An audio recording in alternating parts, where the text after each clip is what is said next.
का session start करते हैं। करंट अफेयर्स में थोड़े कुछ हम डिस्कस करेंगे, जो भी चीज़ें न्यूज़ में रही हैं, फिर उसके ऊपर बेस्ड ऑब्जेक्टिव क्वेश्चंस करेंगे। ठीक है, ये हाईएस्ट प्रोबेबिलिटी वाले क्वेश्चंस हैं जो एग्ज़ाम में आ सकते हैं। ये हमारी क्लास में पूरी सीरीज़ चलती है और अगर कोई 6 महीने इस सीरीज़ को पूरा अटेंड करे, जो भी जनरल स्टडीज़ के क्वेश्चंस एग्ज़ाम में पूछे जाते हैं वो किसी ना किसी वजह से करंट में न्यूज़ में रहते हैं ज़्यादातर। तो हम उसी के अकॉर्डिंगली ना जीएस को करंट के साथ कोरिलेट करके पढ़ रहे होते हैं। तो ये करंट अफेयर्स की सीरीज़ है। अगर कोई 6 महीने तक ये करंट अफेयर्स की सीरीज़ वगैरह नोट डाउन करे ऑब्जेक्टिव क्वेश्चन, तो बहुत एग्जाम में इसमें, चाहे यूपीएससी का एग्ज़ाम हो, कोई भी एग्ज़ाम हो यूपीएससी का, चाहे वो सीएपीएफ हो, यूपीएससी जो कंडक्ट करवाता है, सीडीएस का हो, तो बहुत क्वेश्चन इसमें आते हैं। तो आइए करंट अफेयर्स करते हैं हम स्टार्ट। एक तो टेलीकम्युनिकेशन एक्ट 2023 न्यूज़ में रहता है, इसके ऊपर आर्टिकल्स वगैरह लिखे गए थे। टेलीकम्युनिकेशन एक्ट 2023 इसने रिप्लेस करा था एक टेलीग्राफ एक्ट था, अंग्रेजों के टाइम पे बना हुआ टेलीग्राफ एक्ट 1885 का, इसको रिप्लेस करा था। टेलीग्राफ एक्ट के थ्रू किसी के भी फ़ोन को इंटरसेप्ट किया जा सकता था। सरकार मतलब जासूसी कर सकती थी, अगर किसी के ऊपर शक हो तो फ़ोन इंटरसेप्ट कर सकते थे। ठीक है, तो वो कई चीज़, उसके अलावा टेलीकॉम सेक्टर को कैसे रेगुलेट करना है, क्या करना है, वो सारी चीज़ें टेलीग्राफ एक्ट में मेंशन थी। ठीक है, टेलीकम्युनिकेशन एक्ट के थ्रू सरकार ने अपने पास पावर बढ़ाई है, जैसे इंटरनेट शटडाउन वगैरह, ये सब जुड़ा है इसमें, इंटरनेट शटडाउन। अब कई चीज़ें सुप्रीम कोर्ट में भी फिर पिटीशन वगैरह फाइल होती हैं कि क्या सरकार इंटरनेट शटडाउन कर सकती है कि नहीं, क्योंकि जब भी किसी एरिया में लॉ एंड ऑर्डर की सिचुएशन होती है, लॉ एंड ऑर्डर की सिचुएशन मतलब दंगे हो सकते हैं, कुछ भी रूमर फैल सकती है, झूठी रूमर ऐसी फैल जाती है और फिर माहौल पूरा ख़राब हो जाता है। तो वो सोशल मीडिया के थ्रू ही, क्योंकि इंटरनेट सभी के मोबाइल में, तो सोशल मीडिया के थ्रू, व्हाट्सएप मैसेजेस के थ्रू, जो ऐसे एलिमेंट्स होते हैं जो शहर में दंगे करना ही चाहते हैं, तो वो रूमर फैला देते हैं। तो होता क्या है, जब भी लॉ एंड ऑर्डर का खतरा होता है तो पर्टिकुलर डिस्ट्रिक्ट्स में, अलग अलग एरिया में इंटरनेट को शट डाउन कर दिया जाता है, ताकि दंगे ना फैले, रूमर ना फैला पाए कोई, एंटी सोशल एलिमेंट्स को अरेस्ट वगैरह किया जा सके। ठीक है, ताकि लॉ एंड ऑर्डर कंट्रोल में आ जाए। तो इंटरनेट शट डाउन होता है, तो इसके लिए सुप्रीम कोर्ट में भी पिटीशन वगैरह कई बार फाइल भी हैं। तो सुप्रीम कोर्ट का कहना है कि इंटरनेट शट डाउन लॉफुल होना चाहिए, कानून में लिखा हुआ हो। ठीक है, बहुत नेसेसरी होना चाहिए, कानून में लिखने के बाद भी बहुत ज़रूरी हो सरकार के लिए, लॉ एंड ऑर्डर को मेंटेन करने के लिए, तो करना चाहिए। ठीक है, नेसेसरी हो, प्रोपोर्शनेट हो, ये नहीं कि कुछ डिस्ट्रिक्ट में ही लगाने की ज़रूरत थी, पूरे स्टेट में लगा दिया, पूरे इंडिया में लगा दिया इंटरनेट शटडाउन, तो वो होना चाहिए। ठीक है, तो प्रोपोर्शनेट होना चाहिए, लॉफुल होना चाहिए, नेसेसरी होना चाहिए। और ये सुप्रीम कोर्ट का कहना है कि article 21A right to education को भी वायलेट करता है, क्योंकि आजकल लोग ऑनलाइन भी पढ़ते हैं, तो राइट टू एजुकेशन भी वायलेट हो जाता है इससे। तो इसलिए सुप्रीम कोर्ट बोल रहा है प्रोपोर्शनेट, लॉफुल, नेसेसरी, ये सब होना चाहिए। ठीक है, उसके अलावा article 21 right to life and personal liberty, वो भी लोगों का वायलेट हो रहा होता है इंटरनेट शटडाउन के थ्रू। तो ये टेलीकम्युनिकेशन एक्ट है 2023, जिसने टेलीग्राफ एक्ट 1885 को रिप्लेस करा था। उसके अलावा पार्डनिंग पावर ऑफ प्रेसिडेंट, क्योंकि अलग अलग मर्सी पिटीशन फाइल होती है, पार्डनिंग पावर प्रेसिडेंट की भी होती है और गवर्नर के पास भी पार्डनिंग पावर होती है। ठीक है, गवर्नर के पास भी पार्डनिंग पावर मतलब किसी ने कोई क्राइम करा है, उसे फांसी की सजा हो गई, या उसे 15 साल की जेल है, 10 साल की जेल है, 12 साल की जेल है, 7 साल की जेल है, तो मर्सी पिटीशन फाइल करी प्रेसिडेंट के पास कि हमें माफ़ी दे दी जाए, तो प्रेसिडेंट के पास पार्डनिंग पावर होती है। ठीक है, अंडर आर्टिकल 72, अंडर आर्टिकल 72 के तहत। और गवर्नर की पार्डनिंग पावर होती है आर्टिकल 161। तो ये ध्यान रखना है, अंडर आर्टिकल 72 प्रेसिडेंट किसी की डेथ पेनल्टी को भी माफ़ कर सकता है, लाइफ इम्प्रिजनमेंट को माफ़ कर सकता है, 10 साल की सजा उसे माफ़ कर सकता है, किसी भी सजा को माफ़ कर सकता है, वो प्रेसिडेंट की पार्डनिंग पावर है। गवर्नर के पास भी पार्डनिंग पावर है, अगर वो स्टेट के लॉ से बने हुए क्राइम के कोई क्राइम किया हुआ स्टेट में वो क्राइम हो, ठीक है, मतलब सेंट्रल लॉ के हिसाब से अगर वो क्राइम हो तो गवर्नर पे पार्डन नहीं कर सकता। सेंट्रल लॉ के हिसाब से क्राइम है तो प्रेसिडेंट के पास होगी उससे रिलेटेड मामले में पार्डनिंग पावर, ठीक है, बट डेथ पेनल्टी को गवर्नर पार्डन नहीं कर सकता, ठीक है। तो ये पार्डनिंग पावर है प्रेसिडेंट की। और यहाँ पर जो प्रेसिडेंट है बेसिकली पार्डन कौन कर रहा है? तो ये प्रेसिडेंट तो नॉमिनल हेड है हमारे देश में, तो इसमें तो council of minister headed by PM, ये एडवाइस करेंगे प्रेसिडेंट ऑफ इंडिया को। बेसिकली ये डिसाइड कर रहे हैं, प्रेसिडेंट को एडवाइस करेंगे, प्रेसिडेंट अकॉर्डिंगली पार्डन कर देगा। ऐसे ही यहाँ पर council of minister headed by CM, ये जो है गवर्नर को एडवाइस करेंगे, गवर्नर उसी के अकॉर्डिंगली पार्डन करेगा। और इसके लिए कोई स्पेसिफिक टाइमलाइन नहीं है कि कई बार मर्सी पिटिशन सालों सालों पड़ी रहती हैं, 1 साल 2 साल 3 साल, तो कोई एक स्पेसिफिक टाइम इसमें नहीं होता है। ठीक है, तो ये एक आपको पता होना चाहिए। उसके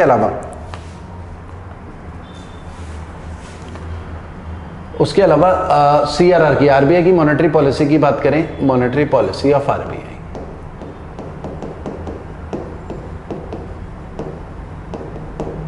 आरबीआई की मॉनेटरी पॉलिसी की बात करें तो आरबीआई की मॉनेटरी पॉलिसी में सीआरआर होता है, बैंक रेट होता है। हर 2 महीने में आरबीआई मॉनेटरी पॉलिसी लेकर आता है, एवरी 2 मंथ। ये हमें ध्यान रखना है, CRR, bank rate, repo rate, ये मॉनेटरी पॉलिसी का पार्ट है।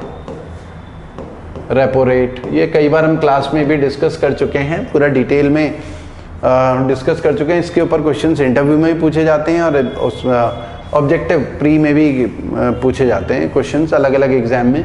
वीडियो को लाइक जरूर करें और जिन्होंने चैनल को सब्सक्राइब नहीं करा है हमारे चैनल को सब्सक्राइब करें। कमेंट भी कर सकते हैं आप, कमेंट से अपने डाउट्स वगैरह लिख सकते हैं।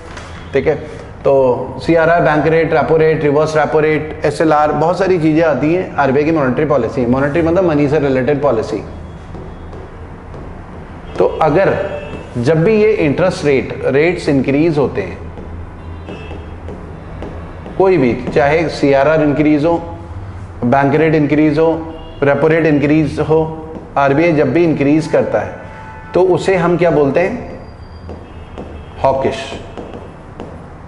Hawkish stance.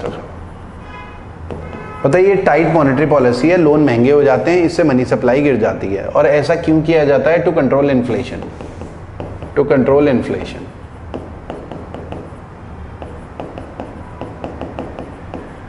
मतलब मनी सप्लाई, मनी मार्केट में कम हो जाता है, मनी सप्लाई कम हो जाता है। क्यों? क्योंकि लोन महंगे हो गए तो भाई जाहिर सी बात है लोग कम उधार लेंगे, तो मनी सप्लाई गिर जाती है मार्केट में, उससे इन्फ्लेशन भी कंट्रोल में आ जाता है। ये आपको ध्यान रखना चाहिए। और अगर रेट डिक्रीज होते हैं तो लोन सस्ते हो जाते हैं, रेट्स डिक्रीज होने की वजह से लोन सस्ते हो जाते हैं। ठीक है, और उससे मनी सप्लाई बढ़ जाती है। भाई जाहिर सी बात है लोन सस्ते, लोग ज़्यादा उधार लेंगे, मनी सप्लाई बढ़ जाएगी। जीडीपी इकोनॉमी के हिसाब से या जीडीपी के पॉइंट ऑफ व्यू से वो फेवरेबल इन्वायरमेंट रहता है बिजनेस के पॉइंट ऑफ व्यू से। तो ये हमने 3 चीज़ें डिस्कस करी, इसके ऊपर बेस्ड कुछ क्वेश्चन हम कर लेते हैं। अच्छा, legal framework in India is often used to justify internet shutdown. तो अभी हमने बात करी कि बी, इसका आंसर है टेलीकम्युनिकेशन एक्ट है 2023, जिसने टेलीग्राफ एक्ट 1885 को रिप्लेस करा था। आरबीआई अगर कैश रिजर्व रेशो को कम करता है, रेट्स वगैरह या सीआरआर कुछ भी कम होता है, तो ये आरबीआई की ना डोविश पॉलिसी होती है, soft money dovish policy. Dovish मतलब जैसे कबूतर होता है ना डोविश, और एक होता है हॉकिश बाज, तो उसमें टाइट मॉनेटरी पॉलिसी होती है। तो यहाँ पर soft monetary policy, interest rate घट जाते हैं, ठीक है, सस्ता हो जाता है, बैंक के पास कैश की अवेलेबिलिटी बढ़ती है, तो उससे मनी सप्लाई बढ़ जाती है। तो क्रेडिट क्रिएशन मतलब लोन जो है वो बढ़ जाता है, इट विल इंक्रीज। सी हमारा इसका आंसर होगा। ठीक है, एक तो ये है। उसके अलावा हमारे पास क्वेश्चंस हैं, एक तो यूक्लिड न्यूज, ये महारत्ना के बारे में बात करते हैं। महारत्ना कंपनीज अलग अलग कैटेगरी होती है, महारत्ना कंपनीज, नवरत्ना कंपनीज, ये अलग अलग कैटेगरी है सरकारी कंपनीज की। नवरत्ना कंपनीज और मिनी रत्ना 1 and 2। देखिए गवर्नमेंट कंपनी के लिए जरूरी है, गवर्नमेंट और प्राइवेट कंपनीज में फ़र्क क्या होता है? प्राइवेट कंपनीज में ना डिसीजन मेकिंग बहुत फास्ट होती है, गवर्नमेंट कंपनी में डिसीजन मेकिंग स्लो है, क्योंकि थ्रू प्रॉपर चैनल चलना होता है हर चीज़ के लिए। तो प्रॉपर चैनल के चक्कर में टाइम कंज्यूमिंग प्रोसेस लग जाता है, डिसीजन मेकिंग स्लो हो जाती है, तो उस वजह से वो ऑर्गेनाइजेशन लॉस में भी जा सकती है। तो अलग अलग जो गवर्नमेंट कंपनीज हैं उनके पास ना फाइनेंशियल ऑटोनॉमी होनी चाहिए ज़्यादा से ज़्यादा। तो उसके लिए सरकार क्या करती है, कुछ कंपनीज को जहाँ पर फाइनेंशियल ऑटोनॉमी देने की बहुत ज़्यादा ज़रूरत है और अच्छे प्रॉफिट में रहती हैं, मार्केट कैपिटल भी बहुत हाई है, उनको महारत्ना कंपनी डिक्लेयर कर देती है। महारत्ना कंपनी में यहाँ पर फाइनेंशियल ऑटोनॉमी रहती है अप टू 5000 करोड़। मतलब 5,000 करोड़ तक के इन्वेस्टमेंट डिसीजन ये महारत्ना कंपनीज अपने आप से खुद से ले सकती हैं। 5,000 करोड़ तक के 14 कंपनीज डिक्लेयर हैं महारत्ना, 14 कंपनीज। जो लेटेस्ट 14th कंपनी थी वो थी Hindustan aeronautics limited, Hindustan aeronautics limited, जिसको भारत सरकार ने महारत्ना कंपनी डिक्लेयर करा। तो 5,000 करोड़ तक के इन्वेस्टमेंट डिसीजन ये खुद से ले सकते हैं, भारत सरकार से पूछने की जरूरत नहीं है। इसमें बहुत सारी कंपनी है, ज़्यादातर ऑयल कंपनीज जो हैं, ऑयल क्योंकि ड्रिलिंग वगैरह करनी होती है, कई चीज़ें होती हैं, फैसले बहुत जल्दी लेने होते हैं, तो इसलिए ऑयल कंपनीज को ना Indian oil corporation, Bharat petroleum, BPCL, मतलब ये सब कोल इंडिया लिमिटेड, ये Maharatna, BHEL, Bharat heavy electricals limited, ONGC, ठीक है, ये सब महारत्ना कंपनीज डिक्लेयर हैं। ऐसे ऐसे टोटल 14 हैं महारत्ना कंपनीज, ठीक है। अब बात करते हैं, अगर हम बात करें नवरत्ना कंपनीज की, तो नवरत्ना कंपनीज, अच्छा, कुछ जो महारत्ना कंपनी वो डिक्लेयर होती है, पहले नवरत्ना कंपनी रही होगी, उसके बाद वो महारत्ना कंपनी बनती है। 1,000 करोड़ तक के इन्वेस्टमेंट डिसीजन खुद से ले सकती हैं नवरत्ना कंपनीज, 1,000 करोड़ तक के। टोटल ना 26 कंपनी है इस समय, 26 कंपनीज जो कि नवरत्ना कंपनीज डिक्लेयर है। 26 कंपनी नवरत्ना 1,000 करोड़ तक के इन्वेस्टमेंट डिसीजन खुद से ले सकती हैं। तो महारत्ना कंपनी, जाहिर सी बात है, पहले वो नवरत्ना रही होगी, फिर महारत्ना बनी होगी। तो ये फाइनेंशियल ऑटोनॉमी दी जाती है ताकि कंपनीज ना ग्रो कर सकें अच्छे से। उसके अलावा ये 61 कंपनीज हैं इसमें, 61, और ये 12 कंपनीज, टोटल मतलब 73 हो गई।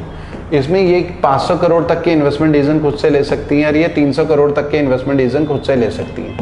तो ये हमने कैटेगराइज करा महारत्ना कंपनी और नवरत्ना कंपनी। उसके अलावा आते हैं जो न्यूज़ में रहता है यूक्लिड, क्योंकि इमेजेस वगैरह, ये जो यूक्लिड मिशन है ये इमेजेस वगैरह भेजी है, स्पेस टेलीस्कोप है, इसने इमेजेस वगैरह भेजी हैं अभी, तो स्पेस की इमेजेस वगैरह आई हैं, तो इसलिए न्यूज़ में था। यूक्लिड स्पेस मिशन ना यूरोपियन स्पेस एजेंसी का है, European space agency, European space agency, ठीक है, in collaboration with NASA, NASA के साथ इन्होंने कोलैब किया हुआ है, और CNSA कनाडा स्पेस एजेंसी उनके साथ कोलैब करा हुआ है। यूक्लिड स्पेस एजेंसी ये ना क्या स्टडी करेगा, यूनिवर्स के डार्क मैटर को, dark matter of universe, dark matter को स्टडी करेगा, ठीक है, उसके लिए भेजा गया है। और ये ना लेग्रांजे पॉइंट 2 में है, L2 में है, लेग्रांजे पॉइंट बोलते हैं इसके लिए। लेग्रांजेस के लिए हमारा एक अलग से वीडियो है, आप हमारे चैनल में देख सकते हैं, ठीक है, लेग्रांजे पॉइंट, ठीक है, L2 5 लेग्रांजे पॉइंट होते हैं। थोड़ा ब्रीफ में बता देता हूँ, ये सन है, ये अर्थ है, यहाँ पर लेग्रांजे पॉइंट L1 है, ये L2 है, ये L3 है, L4 और L5, 5 लेग्रांजे पॉइंट है। ये टाइप ऑफ पार्किंग स्लॉट होते हैं, एक पॉइंट ऑफ इक्विलिब्रियम होते हैं, ठीक है। तो यहाँ पर L2 में प्लेस हो रखा है यूक्लिड। ऐसे ही L2 में एक जेम्स वेब भी है, जेम्स वेब। अच्छा, ये यूक्लिड का जो टाइम पीरियड है 2023 में लॉन्च किया गया था, 2023। तो ये स्पेस को स्टडी कर रहा है। L2 में कभी स्पेस को स्टडी करने वाली सैटेलाइट लॉन्च नहीं होंगी लेग्रांजे पॉइंट 1 में। इसमें सन को स्टडी करने वाली सैटेलाइट, जैसे आदित्य L1, आपने सुना होगा आदित्य L1, आदित्य यहाँ पर नहीं होगा। सन को स्टडी करने के लिए वो बाहर, क्योंकि सन के पास होना चाहिए ना, बीच में होना चाहिए, ठीक है। और स्पेस को स्टडी करने के लिए हमेशा बाहर की तरफ होगा, बीच में नहीं होगा। तो ये थोड़ा लॉजिक लगा सकते हैं, आपको आइडिया हो जाता है, ठीक है। तो उसके अलावा यूक्लिड स्पेस टेलीस्कोप के अलावा एक और अगर हम देखें तो जेम्स वेब भी है, जेम्स वेब स्पेस टेलीस्कोप है, ये नासा ने लॉन्च करा हुआ है, और कोलैबोरेशन इन्हीं के साथ है, ESA कैनेडियन स्पेस एजेंसी 2021 में लॉन्च किया हुआ। ये भी L2 में है, जेम्स वेब भी L2 पॉइंट में। तो जेम्स वेब भी L2 में है, यूक्लिड भी है। और एक ना 1990 में नासा ने लॉन्च करा था हबल स्पेस टेलीस्कोप, ये L2 में नहीं है। हबल स्पेस टेलीस्कोप ये L2 में नहीं है। ये कहाँ है, लो अर्थ ऑर्बिट में है, मतलब 300 साढ़े 300 से 400 किलोमीटर हाइट पे अर्थ के चारों तरफ चक्कर मार रहा है, ठीक है। तो ये वाले तो L2 में है, और ये क्या है, ये लो अर्थ ऑर्बिट में है। तो ये एक न्यूज़ में रहा है। तो आइए इसके ऊपर बेस्ड क्वेश्चंस देख लेते हैं क्या है। एक तो पार्डनिंग पावर हमने अभी पीछे शुरू में वीडियो में करा था, तो उसको देख लेते हैं। प्रेसिडेंट की पार्डनिंग पावर जो है अंडर आर्टिकल 72 होती है, गवर्नर की अंडर आर्टिकल 161 होती है। It is exercise by the president on the advice of union cabinet. तो फर्स्ट वाला करेक्ट है, प्रेसिडेंट क्योंकि नॉमिनल हेड है, वो council minister headed by PM, उनकी एडवाइस में करता है। It is not subjected to judicial review, ठीक है, तो ये भी करेक्ट है, जुडिशियल रिव्यू नहीं हो सकता, प्रेसिडेंट ने माफ कर दिया तो कर दिया। और there is specific time frame, तो स्पेसिफिक टाइम फ्रेम नहीं है, तो फर्स्ट और सेकंड हमारा करेक्ट है, तो इसमें बी आंसर हो जाता है।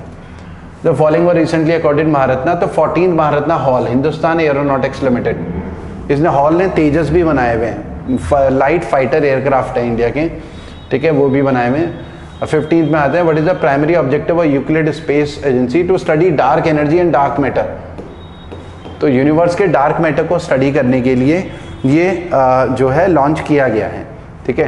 तो आइए आगे क्वेश्चंस डिस्कस करते हैं। उसके अलावा एक न्यूज़ में रहता है एक, क्योंकि अब एक न्यूज़ में था कि एक जज जो है दिल्ली हाई कोर्ट में, ऐसा कुछ न्यूज़ आई थी कि उनके घर में आग लग गई थी, तो एक कमरे में आग लगी तो कैश भी जल गया था, ऐसा कुछ न्यूज़ चल रही थी। तो फिर तब जजेस इंक्वायरी एक्ट जो है न्यूज़ में था, जजेस इंक्वायरी एक्ट 1968, इंक्वायरी एक्ट 1968 के बारे में बात कर लेते हैं। किसी भी सुप्रीम कोर्ट या हाई कोर्ट के जजेस को रिमूव कैसे किया जाता है, उसका प्रोसीजर है। तो सबसे पहले तो ग्राउंड क्या होगा, प्रूवन मिसबिहेवियर और इनकैपेसिटी, ये ग्राउंड है, प्रूवन मिसबिहेवियर, इस ग्राउंड पे हटाया जा सकता है, एंड इनकैपेसिटी, ये एक ग्राउंड है। तो ग्राउंड का आपको ध्यान रखना है कि क्या रीजन क्या देना है। प्रूवन मिसबिहेवियर या इनकैपेसिटी के बेसिस पे किसी भी हाई कोर्ट सुप्रीम कोर्ट के जज को हटाया जा सकता है, लेकिन प्रोसेस क्या होगा वो जजेस इंक्वायरी एक्ट में। इसमें क्या है कि प्रोसेस के लिए ना जज को हटाना इतना आसान नहीं है। हाई कोर्ट सुप्रीम कोर्ट के लोकसभा में कम से कम 100 मेंबर, 100 मेंबर्स रेजोल्यूशन लिख के दें लोकसभा में, और राज्यसभा की बात करें तो 50 मेंबर, यहाँ लोकसभा में स्पीकर को लिखें, राज्यसभा में चेयरमैन को लिखें रेजोल्यूशन की भाई हम इस जज को हटाना जा रहे हैं, हाई कोर्ट सुप्रीम कोर्ट के जज को। उसके बाद लोकसभा या राज्यसभा कहीं से भी इनिशिएट हो सकता है। मान लिया कि राज्यसभा से इनिशिएट हुआ, उसके बाद ना 3 मेंबर कमेटी बनती है, 3 मेंबर कमेटी, तो चार्जेस को इन्वेस्टिगेट करेगी। रेजोल्यूशन इनिशिएट होगा, 3 मेंबर कमेटी होगी जो इन्वेस्टिगेशन करेगी, और फिर वो इन्वेस्टिगेशन करके जो भी कन्विक्टेड डिक्लेयर करेगी या जो भी होगा वो कन्विक्टेड डिक्लेयर करेगी, हाँ प्रूवन मिसबिहेवियर इनकैपेसिटी है, 3 मेंबर कमेटी ने बोल दिया। उसके बाद ना स्पेशल मेजॉरिटी से, स्पेशल मेजॉरिटी लोकसभा राज्यसभा से पास होना चाहिए, दोनों हाउसेस से, और एटलीस्ट 2/3 प्रेजेंट एंड वोटिंग होना चाहिए कम से कम। तो इतना आसान नहीं है। अगर 3 मेंबर कमेटी किसी जज को ना कन्विक्टेड डिक्लेयर भी कर जाती है तो उसके बावजूद भी हटाना बहुत मुश्किल हो जाता है, क्योंकि दोनों हाउसेस से स्पेशल मेजॉरिटी में पास होना चाहिए। नहीं हुआ कन्विक्टेड डिक्लेयर होने के बावजूद भी, तो जज को नहीं हटाया जा सकता, सुप्रीम कोर्ट और हाई कोर्ट के जजेस। तो अभी तक किसी भी जज को हटाया नहीं जा सका है। तो आपको ये ध्यान रखना है कि जजेस इंक्वायरी एक्ट है 1968, प्रूवन मिसबिहेवियर इनकैपेसिटी के बेसिस पे किसी भी सुप्रीम कोर्ट हाई कोर्ट के जजेस को हटाया जा सकता है। लोकसभा राज्यसभा दोनों में से कहीं से भी रेजोल्यूशन इनिशिएट किया जा सकता है। 3 मेंबर की कमेटी इन्वेस्टिगेट करेगी, वो उसने अगर कन्विक्टेड डिक्लेयर कर, अगर उसने बोला कि कन्विक्टेड नहीं है तब तो कुछ होगा नहीं। अगर उसने कन्विक्टेड डिक्लेयर कर दिया उसके बावजूद भी लोकसभा राज्यसभा से स्पेशल मेजॉरिटी में पास होना चाहिए, और जैसे ही दोनों हाउसेस से पास होता है इमीडिएट इफेक्ट से जज हट जाता है, ठीक है। तो ये एक प्रोसेस है, ये न्यूज़ में रहता है। उसके अलावा ई श्रम पोर्टल, ई श्रम पोर्टल ये न्यूज़ में रहता है। ई श्रम पोर्टल, ई श्रम पोर्टल एक नेशनल डेटाबेस है, नेशनल डेटाबेस है for workers in unorganised sector, unorganised sector कौन सा सेक्टर होता है? जैसे सब्जी बेचने वाले मजदूर, ठीक है, मोची का काम करने वाले, या कोई भी अनऑर्गेनाइज सेक्टर के लोग, वो अनऑर्गेनाइज सेक्टर है। तो सरकार क्या कर रही है, ई श्रम पोर्टल में उनको रजिस्टर करवा रही है, ताकि सरकार के पास डेटा आ जाए कि किस एरिया में कितने अनऑर्गेनाइज सेक्टर के लोग हैं, और फिर सरकार उनके बेनिफिट के लिए कोई ना कोई स्कीम्स वगैरह, उनके अपलिफ्टमेंट के लिए स्कीम्स वगैरह लागू करे।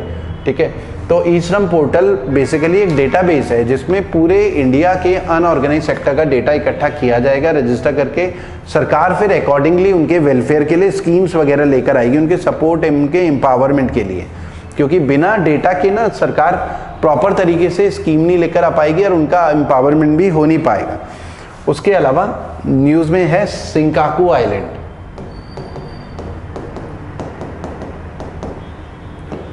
ये डिस्प्यूट जो है ये किसके बीच में है? ये जापान के बीच में, बिटवीन जापान, चाइना और ताइवान के बीच में।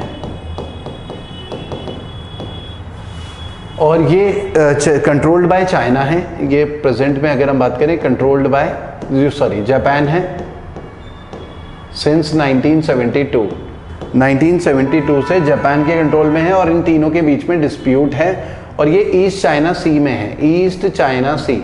थोड़ा मैप के थ्रू भी समझ लेते हैं फिर क्वेश्चन करेंगे।